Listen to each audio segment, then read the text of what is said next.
My dears, welcome back to Xylem learning. Xylem ലേണിംഗിൻ്റെ പുതിയൊരു ക്ലാസ്സിലേക്ക് എല്ലാവർക്കും സ്വാഗതം. ശ്രുതി ടീച്ചറാണ്. അപ്പോൾ പരീക്ഷ സമയമൊക്കെ ആവുന്ന സമയത്താണ് നമ്മൾ പലപ്പോഴും ചോദ്യങ്ങൾക്ക് പുറകെ ഇങ്ങനെ നടക്കാറില്ലേ. ഇനിയിപ്പോൾ പരീക്ഷ അല്ലെങ്കിലും നമ്മൾ അറിയേണ്ട ചില കാര്യങ്ങളുണ്ട്. എന്നാലും ഇത് അറിഞ്ഞു കഴിഞ്ഞാൽ പരീക്ഷയ്ക്കും ഫുൾ മാർക്ക് നേടാന്നുള്ളതാണെങ്കിലോ. അപ്പോൾ അങ്ങനെയുള്ള ഒരു ചോദ്യത്തിലേക്കാണ് ടീച്ചർ ഇപ്പോൾ പോകുന്നത്. അപ്പോൾ മക്കളെ, ടീച്ചർക്ക് ഇന്ന് പറയാനുള്ളത് മലയാളത്തിൻ്റെ ഒരു പരീക്ഷാ ചോദ്യമാണ്. നമ്മള് കത്തെഴുതാം എന്ന് പറയുന്ന ഒരു പ്രവർത്തനം ഏതു പരീക്ഷയ്ക്ക് വരികയാണെങ്കിലും നമുക്ക് എന്താണ്, ഒരു കോൺഫിഡൻസോട് കൂടി എഴുതണമെങ്കിൽ അതിൽ എങ്ങനെയാണ് എഴുതേണ്ടത്, അതിൽ എന്തൊക്കെ വേണം എന്നൊക്കെ നമ്മൾ അറിയണം. നമ്മളിപ്പോൾ ഫ്രണ്ട്സിനാണ് കത്തെഴുതുന്നതെങ്കിൽ നമുക്കതിൽ അഡ്രസ്സ് ഒന്നും എഴുതേണ്ട കാര്യമില്ല. ശരിക്കും പോസ്റ്റലായിട്ട് അയക്കുമ്പോൾ അതൊക്കെ വേണം. പരീക്ഷയ്ക്ക് എഴുതുന്ന സമയത്ത് നമ്മൾ ഒഫീഷ്യലി ഒരു കത്തയക്കുകയാണെങ്കിൽ മാത്രമാണ്. ഇപ്പം എനിക്ക് നിങ്ങൾ കത്തയക്കുകയാണെങ്കിൽ, ഇപ്പോൾ പ്രിയപ്പെട്ട ശ്രുതി ടീച്ചർക്ക് എന്ന് പറഞ്ഞ് നിങ്ങൾ എനിക്ക് കത്തയക്കുകയാണെങ്കിൽ ഇവിടേക്ക് അഡ്രസ്സൊക്കെ വെച്ചിട്ട് എഴുതിയാലാണ് എനിക്ക് കിട്ടുള്ളൂ, അല്ലേ? പലരും എനിക്ക് കത്ത് എഴുതാറുമുണ്ട്. പക്ഷേ നമ്മൾ പരീക്ഷയ്ക്ക് ശ്രുതി ടീച്ചർക്ക് ഒരു കത്ത്, അല്ലെങ്കിൽ നിങ്ങളുടെ ടീച്ചർക്ക് ഒരു കത്ത് എഴുതാൻ പറഞ്ഞാൽ പ്രിയപ്പെട്ട ടീച്ചർക്ക് സുഖമാണെന്ന് കരുതുന്നു എന്നൊക്കെ പറഞ്ഞിട്ട് എഴുതിയാൽ മതി. അതിൽ അഡ്രസ്സ്, മേൽവിലാസം നമ്മുടെ പരീക്ഷയിൽ എഴുതുമ്പോൾ എഴുതേണ്ട കാര്യമില്ല. എന്നാൽ നിങ്ങളൊരു പഞ്ചായത്ത് പ്രസിഡന്റിനൊരു കത്ത് എഴുതുകയാണ്, അല്ലെങ്കിൽ ഒരു ജില്ലാ കളക്ടർക്ക് കത്ത് എഴുതുകയാണ്, ഒഫീഷ്യലായിട്ടുള്ള കത്തുകൾ, ഔദ്യോഗികമായിട്ട് നമ്മൾ കത്തുകൾ അയക്കുന്ന സമയത്ത് അഡ്രസ്സ് ആവശ്യമാണ് പരീക്ഷയ്ക്ക് കേട്ടോ. അപ്പോൾ ഇത് മാളു എന്ന് പറയുന്ന നിങ്ങളെ പോലുള്ളൊരു കുട്ടി പിറന്നാളായിരുന്നു. അപ്പോൾ പിറന്നാളിൻ്റെ കാര്യങ്ങളും വിശേഷങ്ങളും ഉൾക്കൊള്ളിച്ചുകൊണ്ട് അവളുടെ കൂട്ടുകാരിക്ക് ഒരു കത്ത് എഴുതാണ്. അപ്പോൾ നമുക്ക് നേരിട്ട് കത്തിലേക്ക് കടക്കാം. ആ സമയത്ത് അതിനു മുൻപ് പറയാനുള്ളത്, നിങ്ങൾക്കൊരു പക്ഷേ വേണ്ടി വരില്ല, പക്ഷെ നിങ്ങൾക്കും വേണ്ടി വരും. പലരും നമ്മുടെ ഓൺലൈൻ ബാച്ചിൽ ജോയിൻ ചെയ്തവരാണ്. നിങ്ങളുടെ സുഹൃത്തുക്കളൊന്നും ജോയിൻ ചെയ്തിട്ടുണ്ടാവില്ല. അപ്പോൾ 3ാം ക്ലാസ്സിലുള്ള മക്കൾക്കില്ല, 1, 2, 3 ക്ലാസ്സിലുള്ള മക്കൾക്കില്ല. 4 മുതലുള്ള കുട്ടികൾക്ക് സൈലത്തിൻ്റെ ഓൺലൈൻ ട്യൂഷൻ ഉണ്ട്. 7, 8, 9 ഒക്കെ ഉണ്ട് കേട്ടോ. 10 +1 +2 ഒക്കെ ഉണ്ട്.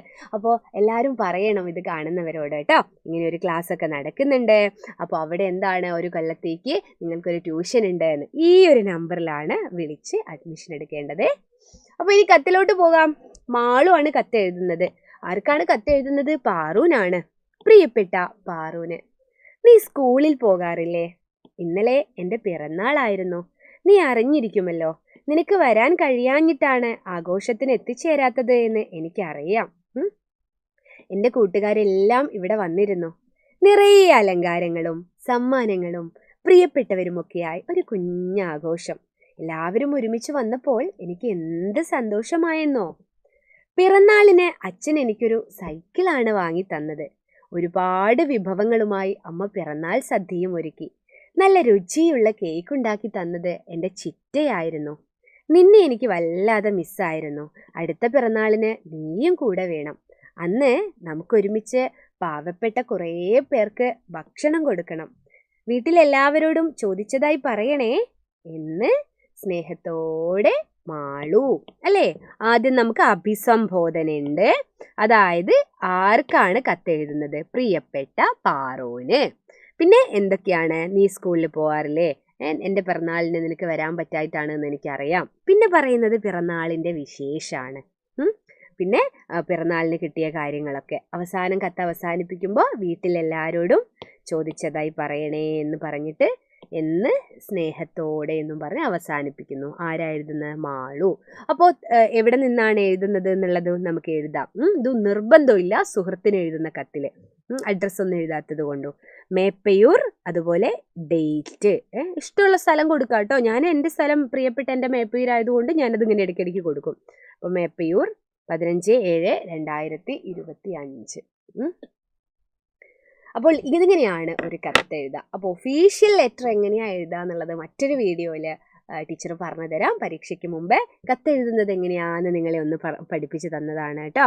അപ്പോൾ ഇത്തരം മലയാളത്തിൻ്റെ ചോദ്യങ്ങൾക്കൊക്കെ വേണ്ടിയിട്ട് നമ്മുടെ ചാനൽ സബ്സ്ക്രൈബൊക്കെ ചെയ്യുക, നമ്മുടെ ലൈക്കൊക്കെ ചെയ്യുക, ഫ്രണ്ട്സിനൊക്കെ ഈ ഒരു ലിങ്കൊക്കെ അയച്ചു കൊടുക്കുക കേട്ടോ. അപ്പോൾ മറ്റൊരു ക്ലാസ്സിൽ കാണാം. അതുവരേക്കും ടാറ്റാ.